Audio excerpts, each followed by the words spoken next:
అలానే విశేషరావు బంగారం మిడిసిపడుతోంది. బులియన్ మార్కెట్లో ఒక ర్యాలీ కొనసాగుతుంది. దీనికి ప్రధానమైనటువంటి కారణాలు 3. అమెరికా కార్మిక శాఖ విడుదల చేసినటువంటి నిరుద్యోగ రేటు 1. 2. అమెరికా ఫెడరల్ బ్యాంక్ వడ్డీ రేట్లను తగ్గిస్తుంది అనేటువంటిది మరొక అంశం. 3. అంతర్జాతీయంగా డాలర్ రేటు తగ్గిపోవటం. అంతర్జాతీయ విపణిలో డాలర్ రేటు తగ్గిపోవటం.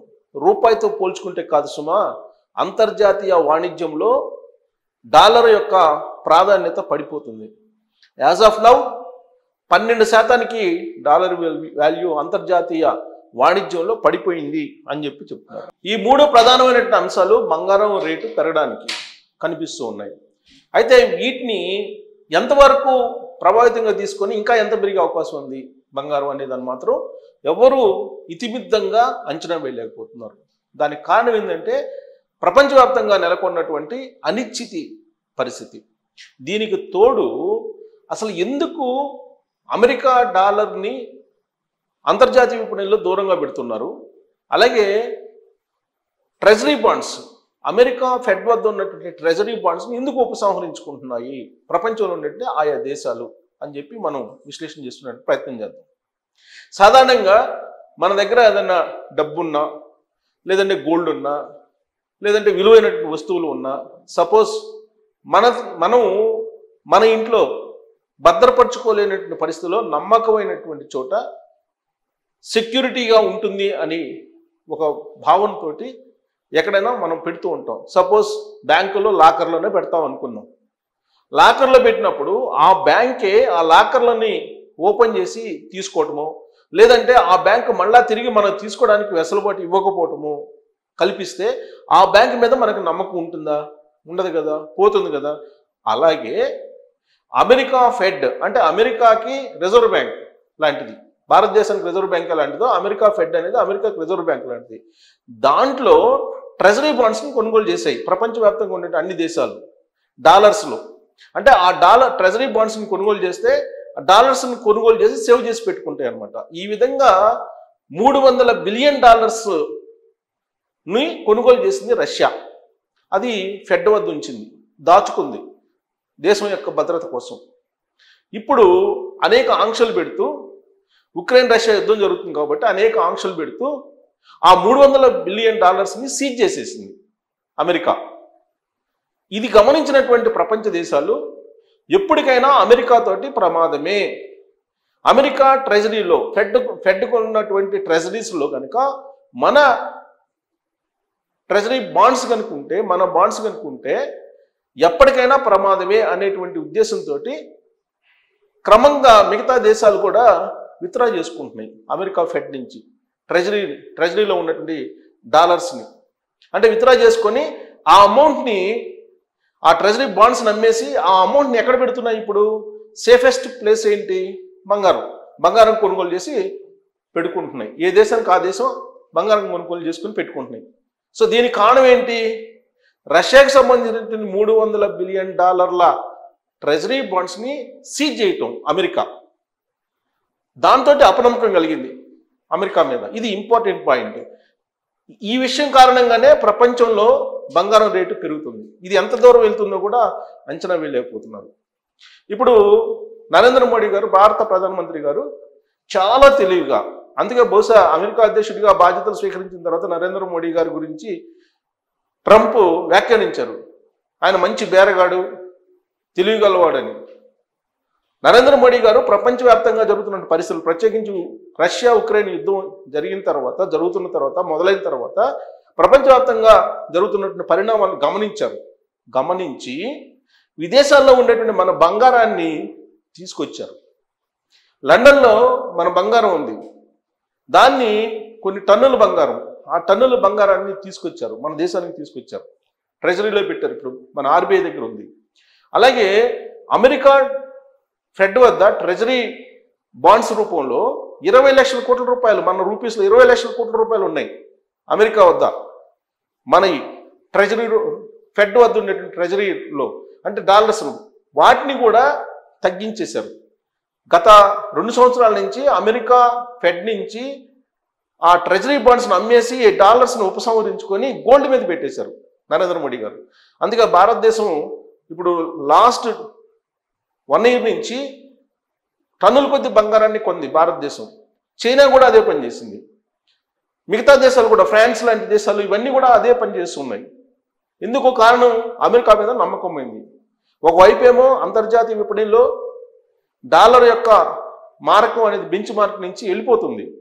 బ్రిక్స్ దానికి గండి కొడుతూ ఉంది. మరోవైపు ఏమో అమెరికా ఫెడ్ లేదా అమెరికా ప్రభుత్వం మీద, అమెరికా ట్రెజరీ బాండ్స్ మీద నమ్మకం లేక వాటిని విత్డ్రా చేసుకొని ఆ అమౌంట్ని బంగారం కొనుగోలు మీద పెడుతున్నాయి ఆయా దేశాలు. ఈ కారణంగా బంగారం రేటు అసలు ఎంత పెరుగుతుందో కూడా అంచనా వేయలేనటువంటి పరిస్థితిలో ఉంది. అంతర్జాతీయ విపణిలో ఔన్స్ బంగారం దాదాపు $4,000 టచ్ అయ్యేటువంటి అవకాశం ఉంది. అది కనుక జరిగితే ఇప్పుడు మరింత పెరిగేటువంటి అవకాశం ఉంది. ఇది $5,000 కూడా వెళ్ళే అవకాశం ఉంది ఔన్స్ అని చెప్పి అంటున్నారు. $5,000 వెళ్తే కనుక ఇంకా అది ఎంతకి వెళ్తుందో, కొన్ని సంవత్సరాలు అయితే $6,000 కూడా వెళ్తుందని చెప్తున్నారు. సో అంటే మనం ఊహించినట్టు విధంగా బంగారం రేటు పెరిగిపోతుంది.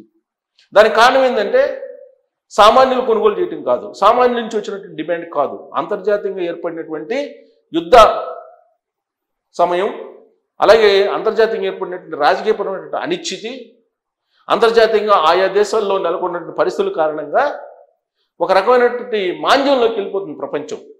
ఈ మాంద్యం క్రమంలో అత్యంత భద్రతతో కూడినటువంటి పెట్టుబడి ఏదైనా ఉందంటే బంగారం.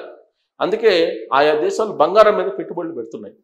డాలర్స్ నుంచి ఉపసంహరించుకొని, డాలర్ని మానుకొని రెండు అంతర్జాతీయంగా అంటే ప్రపంచవ్యాప్తంగా డాలర్ కొనుగోలు చేయటం, నిల్వ చేసుకోవటం, లేదంటే బంగారం కొనుగోలు చేసి నిల్వ చేసుకోవటం. ఈ రెండే పెట్టుబడికి భద్రమైనవి. సో డాలర్ యొక్క ఎపిసోడ్ అయిపోయింది.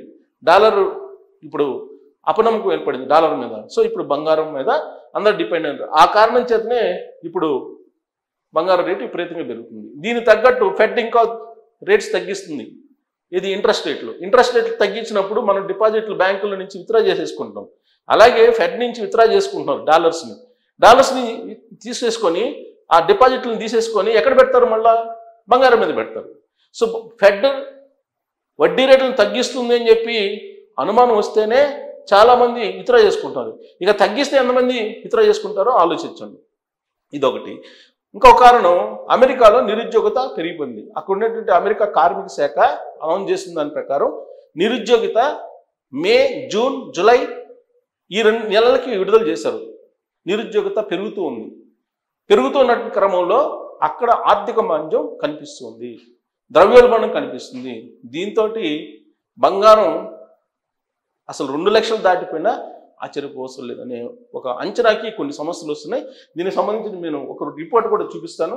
బంగారం బగ్గు సరికొత్త ఆల్ టైమ్ రికార్డ్ స్థాయిలో ఢిల్లీలో 10 గ్రాములు ₹1,12,000. ఇది నిన్నటి ధర. ఇవాళ మేలిమి బంగారం అంటే 24 క్యారెట్ల బంగారం ₹20 పెరిగింది. 22 క్యారెట్ల బంగారం ₹18 పెరిగింది.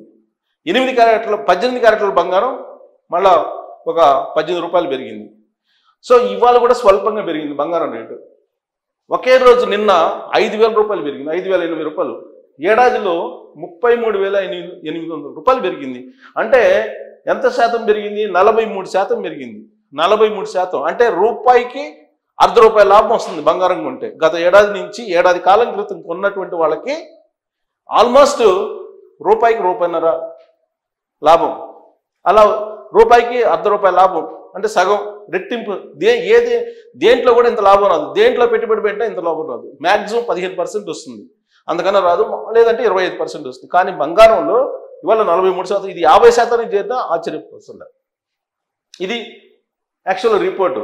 ఈ రిపోర్ట్లో ఏడాది చివరి నాటికి, ఇది ఇంపార్టెంట్, $4,000 అంతర్జాతీయ ఔన్స్ ఇది $4,000 వెళ్ళేటువంటి అవకాశం ఉందని చెప్పి ఎవరు చెప్తున్నారు? ఇది ఆల్ ఇండియా సర్ఫా అసోసియేషన్. ఇది బులియన్ మార్కెట్ మీద బాగా స్టడీ చేసేటువంటి సంస్థ. ఆల్ ఇండియా సర్ఫా అసోసియేషన్ అనేది ఇది ఏం చెప్తుందంటే $4,000 అంతర్జాతీయ మార్కెట్లో ఔన్స్ బంగారం పెరిగేటువంటి అవకాశం ఉందని చెప్పి చెప్తుంది. అదే జరిగితే కనుక 1,50,000 దాటిపోయేటువంటి అవకాశం ఉంది.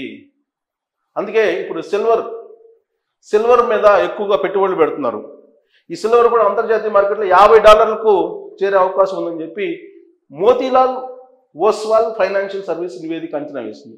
ఇది కూడా నమ్మదగినటువంటి సర్వీస్ సంస్థ మోతీలాల్ ఓస్వాల్ ఫైనాన్షియల్.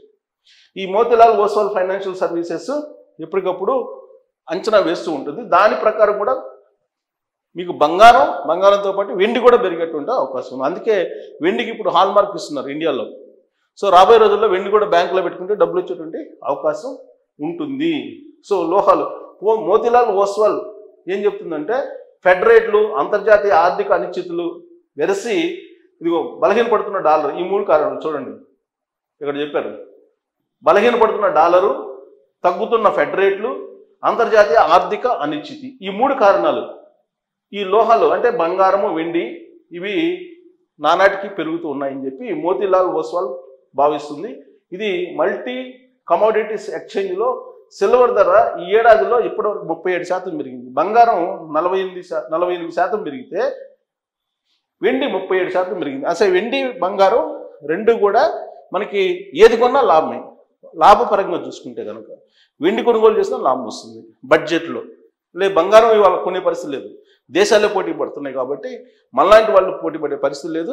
సో రాబోయేటువంటి రోజుల్లో ఇదే వ్యాలీ బులియన్ మార్కెట్లో కనుక కొనసాగితే 2 లక్షలకు పైబడిపోయినా కానీ ఆశ్చర్యపోవాల్సిన లేదు. కానీ కొన్ని సర్వే సంస్థలు ఏం చెప్తున్నాయంటే ఈ పరిస్థితులన్నీ చక్కబడితే వితిన్ 2 ఇయర్స్లో ఇది 50,000 నుంచి 70,000 మధ్యలో బంగారం ధర పడిపోయినా ఆశ్చర్యపోవసరం లేదని చెప్పి చెప్తుంది. ఎప్పుడు ఫెడ్ రేట్లు పెరగడం, అంతర్జాతీయ ఆర్థిక అనిశ్చితి తగ్గిపోవడం, అలాగే డాలర్ బలపడటం, ఈ 3 జరిగితే మళ్ళా బంగారం 50 నుంచి 70,000 మధ్యలో ఉండే అవకాశం ఉందని చెప్పి చెబుతున్నారు. అయితే కాకపోతే ఇప్పుడు కాదు, మినిమం 2 ఇయర్స్ వెయిట్ చేయాలని చెప్పి చెబుతున్నారు.